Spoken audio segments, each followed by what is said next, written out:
세상에서 가장 큰 나무들이 사는 곳이라 불리는 이 미국의 쇠카이어 국립공원에는 제너럴 셔먼 트리라고 하는 세계에서 가장 큰 나무가 있습니다. 이 나무의 나이만 하더라도 2200살입니다. 어마어마하죠.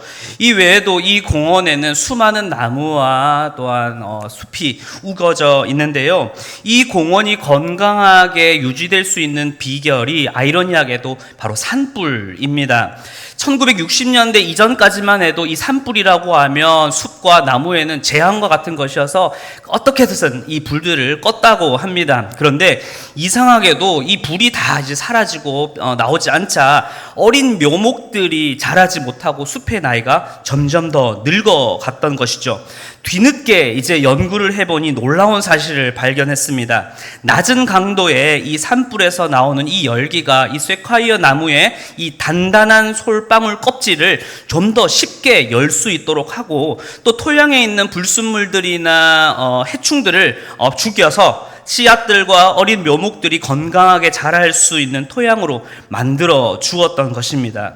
그래서 지금 현재도 미국 국립공원청과 소방 전문가들이 함께 이 처방 방화 프로그램을 지금도 하면서 꾸준히 숲을 관리한다고 합니다. 산불이라는 것만 바라본다면 숲과 나무에겐 큰 위기와 고난이지만 그 너머를 바라본다면 이 위기 속에도 회복과 생명을 기다릴 수 있는 소망의 시간이 되는 것입니다. 그런데 오늘을 살아가는 우리 주변을 조금만 돌아보면 그 힘든 시간 그 너머를 바라보기보다는 그 순간의 고난과 어려움 앞에 조금 나약하게 금방 쓰러지거나 빨리 낙심하는 것 같습니다. 금수저, 은수저, 또 흙수저라는 말을 많이 들어보셨을 겁니다. 내가 맞닥뜨린 상황 앞에 난 이래서 못합니다. 저희 집안은 흙수저라서요. 난 빽이 없어서요. 나는 재력이 없어서, 나의 사업장은 그렇게 성공하지 못해서 라고 하면서 우리는 성급하게 나의 한계를 정하고 그 이상의 꿈조차 꾸지 않은 채 체념하고 실패라고 너무 쉽게 단정 지어버리기도 합니다. 비슷한 맥락에서 요즘 젊은이들이 많이 쓰는 또 새로운 용어가 있습니다. 갓생이라고 들어보셨습니까?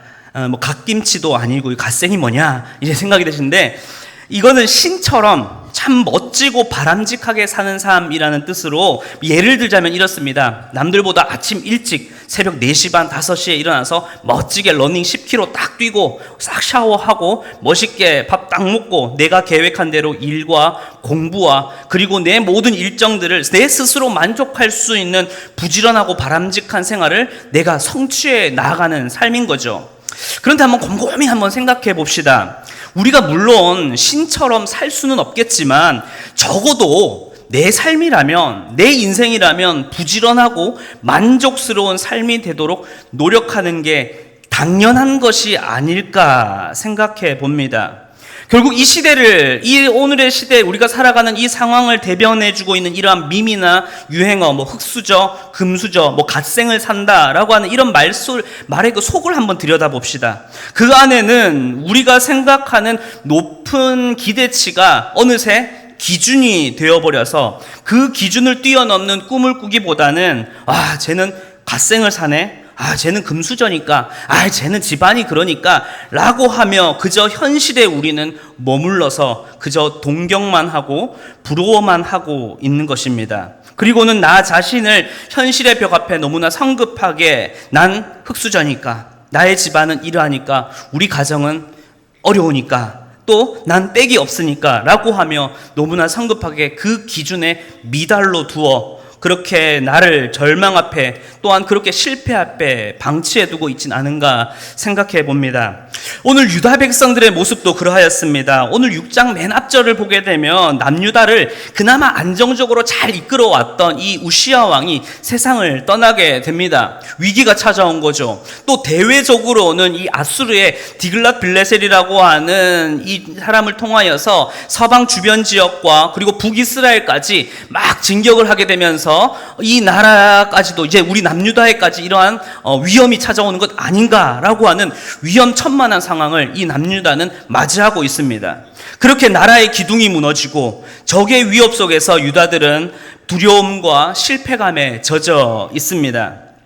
그런데 여기에 하나님까지 어떻게 말씀하십니까? 지금 찾아온 위협과 황폐하게 된 상황도 참으로 힘든데 하나님께서는 남은 10분의 1마저도 다 황폐하게 될 것이고 온 나무가 배임을 당할 것이라 말씀을 합니다. 이제 그들에게 남겨진 것이라고는 잘린 나무의 그루터기 뿐입니다. 그들에게 이 남겨진 그루터기는 어떤 의미, 어떠한 상징일까요?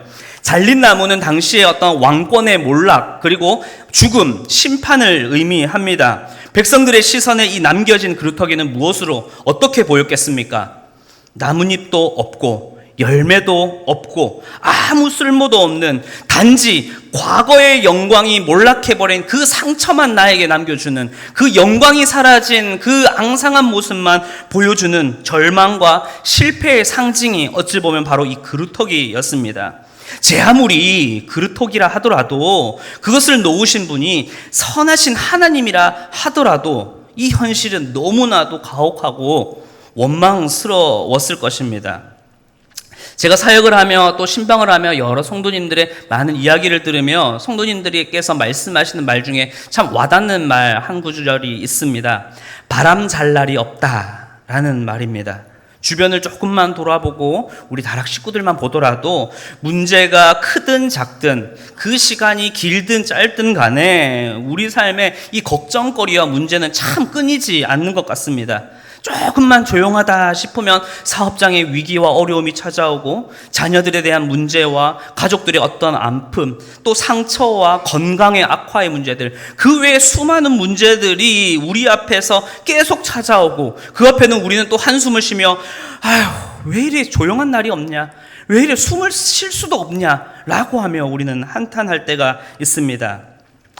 그리 풍성하고 화려했던 나의 한때와 그렇게 봄날만 오기를 기대했던 내 인생의 나무가 또다시 꺾이고 부러지고 부서지면서 이제 내 자신이, 그리고 우리의 가정이, 우리의 삶이 어찌 보면 아무짝에도 쓸모없는 그루터기처럼 느껴질 때도 있습니다.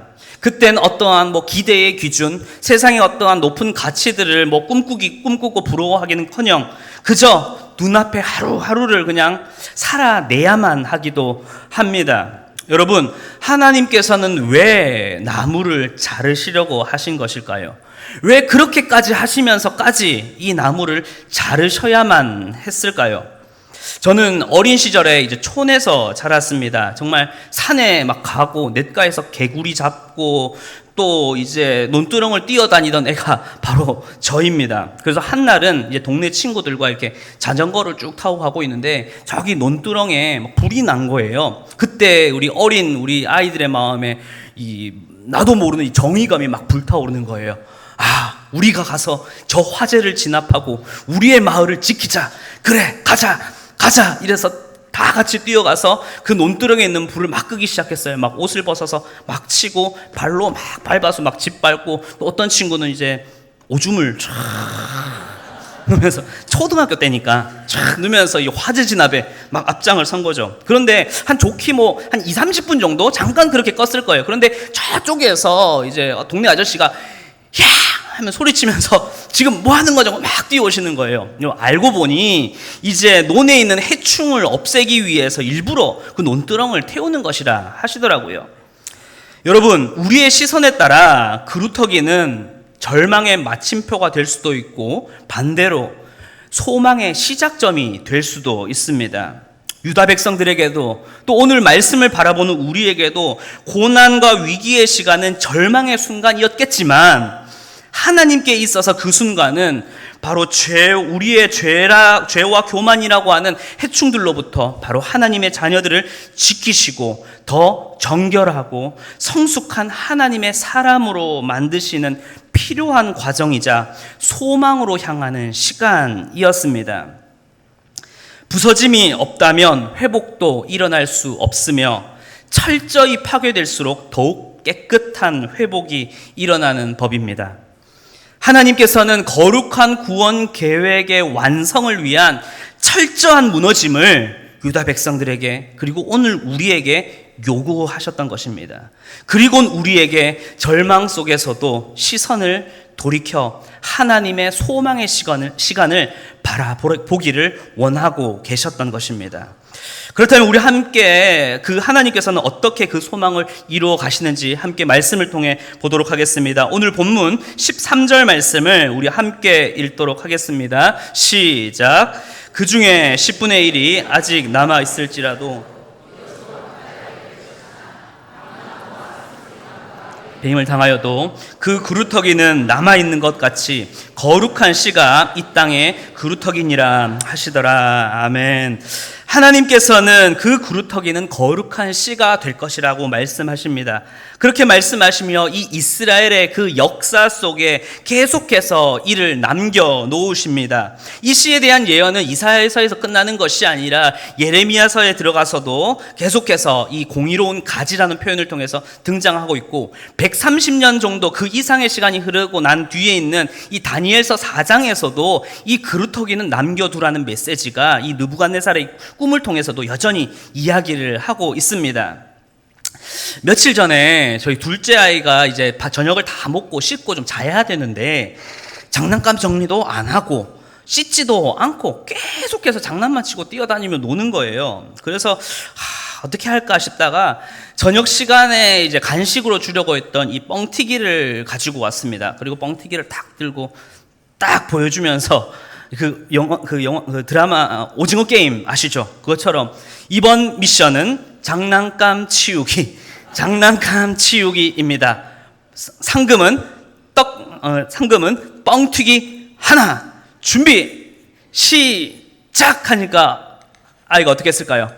눈에 불이 탁 켜지는 거예요. 그리고 막 장난감을 열심히 막 정리를 하더라고요. 왜요? 뻥튀기. 그 눈앞에 보이는 그 뻥튀기는 그에게 최고의 기쁨이자 선물이자 보상이었던 것이었어요. 그걸 본 거죠. 맞아요. 저와 여러분, 우리 모두는 어떠한 존재입니까? 눈에 보이는 것이 없으면 눈에 뵈는 것 없이 구는 게 바로 우리 연약한 죄인들이란 거예요. 백성들에게 상처로밖에 남지 않은 이 그루터기를 하나님께서는 그들 삶 속에, 역사 속에, 시대 속에 굳이 그렇게 남겨두신 이유는 바로 이것입니다. 너희 눈으로 지금 봐라. 너희가 그렇게 낙심하고 실패라 외치던 그 절망의 상징이 이제 나를 통해서 바뀌어갈 거야. 저 그루터기에서 싹이 날 것이고 움이 틀 것이고 공의로운 가지가 날 것을 이제 너의 역사 속에서 바라보라는 것이죠. 바로 하나님께서는 그 위대한 일을 그들이 바라보길 원하셨던 것입니다. 무엇으로요? 거룩한 씨가 이 땅에 그루터기니라. 바로 거룩한 씨를 통해서요. 함께 우리 이사야 11장 1절 말씀을 우리 함께 읽도록 하겠습니다. 시작. 이새의 줄기에서 한 싹이 나며 그 뿌리에서 한 가지가 나서 결실할 것이요. 이사야 11장에서도 다윗의 자손으로 오실 소망의 이 거룩한 씨라고 말씀하십니다. 그 씨는 바로 누구십니까? 예수 그리스도입니다.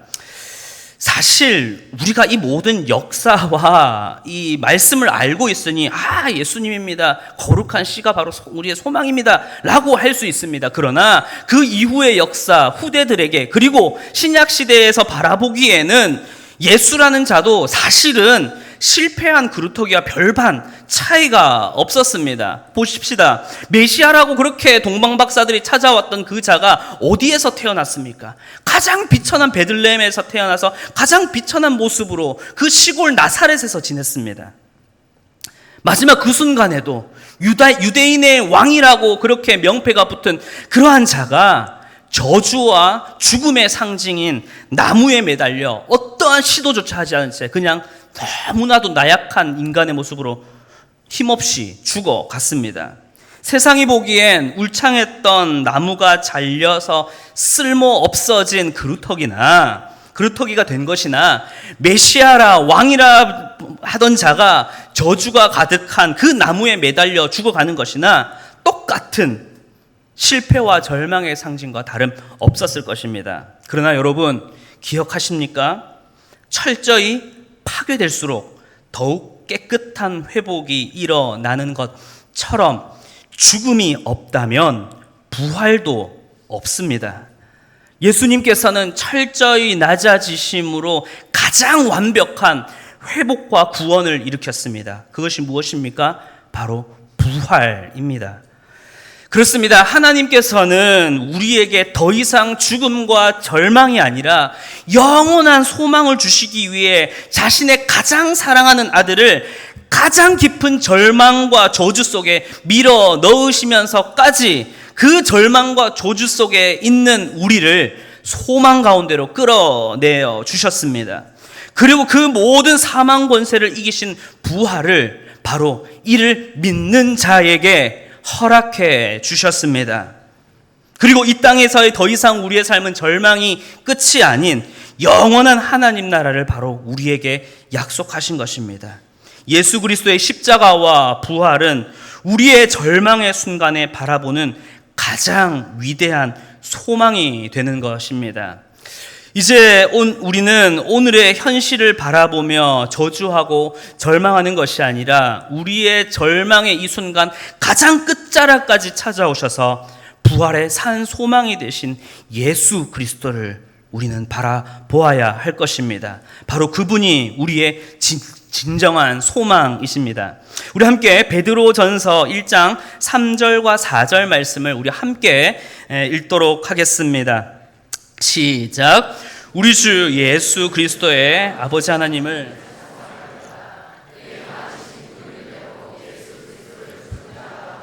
부활하게 하심으로 말미암아 우리를 거듭나게 하사 산 소망이 있게 하시며 썩지 않고 더럽지 않고 쇠하지 아니하는 유업을 있게 하시나니 곧 너희를 위하여 하늘에 간직하신 것이라. 아멘. 주 안에서 사랑하는 성도 여러분, 여러분이 마주하는 절망의 순간은 언제입니까? 언제였습니까? 그리고 그것이 무엇입니까? 물론 그 시간과 과정이 있어야만 하는 것도 아니며 있기를 바라는 것은 더더욱 아닙니다. 그러나 나도 모르게 찾아온 내 마음속에 내 삶과 가정에 일터에 찾아온 위기와 불안이 나도 모르게 나를 깊은 절망의 그 순간으로 끄집어 내려갈 때가 있습니다. 또 다가오는 문제와 고난이 내 어떠한 기대와 나의 어떠한 바람, 또 내 뜻대로 되지 않는 수많은 현실에 부딪히는 그 이유들로 인해 좌절하고 또 절망할 때도 있습니다. 그렇게 내 모습과 내 처지가 입도 없고 열매도 없고 어디 하나 볼품새 없는 그저 잘려진 그루터기 같이 작아 보일 수 있습니다. 그러나 오늘 말씀은 우리에게 완전히 새로운 믿음의 시선을 말씀하십니다. 그 눈을 열어주십니다. 이 그루터기는, 바로 그 그루터기는 나의 어리석음과 우상, 또 나의 교만한 죄를 자르시고 나를 하나님의 자녀로 정결케 하고 겸손케 하시는 회복과 소망의 과정입니다. 그리고 그렇게 밑둥을 남기고 잘려진 나무는, 그렇게 잘려진 나무에는 나의 어리석음과 죄의 저주를 끊으시기 위해 바로 예수 그리스도께서 나를 대신하여 그 나무에 매달리심으로 이제 우리의 진정한 소망이 되어 주셨습니다. 바로 이 소망으로 우리는 마주하는 문제와 고통 앞에서도 담담히 웃으며 나아갈 수 있는 것입니다. 바로 우리의 소망 되신 예수 그리스도의 그 은혜가 변함없이 저와 여러분과 함께하기 때문입니다. 이제 믿음의 눈으로 소망의 주님을 바라보며 내 삶을 소망의 현장으로 바꾸어 가시는 그 은혜를 경험하시고 그 은혜 가운데에 살아가시는 우리 모든 은혜의 동산교회 성도님들의 삶이 되길 주님의 이름으로 축원합니다. 말씀을 마무리하면서 한 발자국 더 나아가 우리 성도님들의 삶에 도전을 드립니다. 깊은 숲 속에 혹시 들어가 보셨습니까? 휴양림이나 수목원이 아닌 정말 깊은 자연의 숲을 들어가 보면 모든 나무가 다 정렬이 되어서 오와열을 맞추어 그렇게 올곧게 뻗어 있지 않습니다. 큰 나무도 있고 작은 나무도 있고, 어떤 나무는 막 옆으로 이렇게 막 비틀어져 있고, 어떤 나무는 가지가 꺾여 있기도 하고, 시들시들해서 죽어가고 있는 나무와 꽃도 있습니다. 그리고 그 숲에는 밑둥만 남은 채 덩그러니 놓여져 있는 그루터기도 있습니다. 이 모든 것 또한 무엇입니까? 그 숲의 일부이며, 이 모든 것이 한데 어우러져 사는 것이 바로 숲입니다. 우리가 살아가는 삶, 우리가 살아가는 이 도시, 이 영역도 그러합니다. 어려움 없이, 힘듦 없이, 또 그렇게 하루하루를 잘 지내시는 분들도 계시지만, 경제적으로 힘든 나날을 보내시는 분들, 또 여러 외국인 근로자분들, 미혼모 가정, 또 예기치 못하게 찾아온 질병으로 인해 매 순간 병상과 병원을 오고 다니며 힘든 시간을 보내시는 분들, 또 그것을 보살피며 돌아보시는 가족들, 또 그러한 모습들이 있습니다. 또 여러분과 저와 우리와 비슷한 상처와 아픔을 가진 채 여전히 이 삶 속에서 절망의 순간 속에 빠져서 도저히 어떻게 헤어나와야 할지, 어떻게 이겨내야 할지 모른 채 그렇게 발버둥 치고 있는 우리들의 이웃들도 있을 것입니다. 쉘 실버스타인의 동화 아낌없이 주는 나무에서 자신을 찾아온 한 소년을 위해 자신의 밑둥까지 내어주며 그 늙은 소년이 머물 수 있는 자리를 내어준 그 나무처럼 바로 예수님께서도 우리를 위해 자신의 모든 것을 내어주심으로 우리에게 이 땅을 또 오늘을 살아갈 용기와 영원을 사모하는 마음을 우리에게 허락하셨습니다. 그렇다면 그 사랑과 은혜를 받은 우리는 어떠해야 할까요? 그 은혜를 입은 자라면 어떻게 내일이 바뀌어져야 하겠습니까? 우리 주님을 닮아 그리스도를 따라 이제는 내가 누군가의 작은 그루터기가 되어서 잠시라도 그들이 앉아 머물러 쉴 수 있도록 잠시 그곳에 앉아 머무르면서 이제는 그들의 절망의 순간을 소망의 시간으로 살아낼 힘과 용기를 얻게 하는 회복의 자리를 이제 믿음의 성도들이 그리고 여러분의 가정이 여러분의 다락이 내어 주어야 할 것입니다. 그것이 바로 우리 성도의 삶, 그리스도의 몸된 교회의 참된 목적입니다. 이제 그 주님과 함께함으로 소망의 한 주를 살아가시는 그리고 소망의 소식을 전하여 주는 우리 모든 성도님들의 삶과 내일이 되길 주님의 이름으로 간절히 축원합니다.